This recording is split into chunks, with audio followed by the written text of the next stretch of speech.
بتفتكر إن الخديوي إسماعيل غرق مصر في الديون بس، لكنه واحد من الأسرة العلوية اللي اهتمت بالعمارة. في عهده تم إنشاء 7 أسبلة، منهم سبيل أشرف بنفسه على بنائه. ده اللي هنحكيه في قصتنا النهاردة، ويلا بينا نكسبلور الحكاية.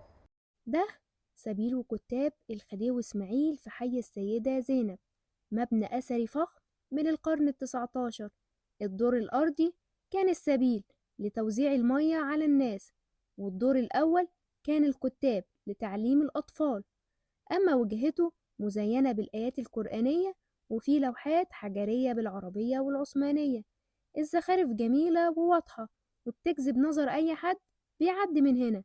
أما التصميم فهو على الطراز الباروكي العثماني، بخطوط منحنية وزخارف أوروبية بتعكس اهتمام الأسرة العلوية بالخير والتعليم. سبيل الخديوي إسماعيل هو السبيل الوحيد اللي بناه إسماعيل بنفسه بين الأسبلة الكتيرة اللي اتعملت في عصره.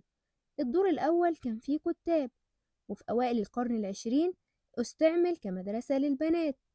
أما أهالي الحي فبيحكوا إن الدور الأرضي كان فيه ناس لحد قريب جدا، وبسبب تدهور حالة المبنى اضطروا يمشوا. دلوقتي الدور الأرضي فيه ورشة عربيات، أما الدور الأول الكتاب فهو مهجور ومقفول.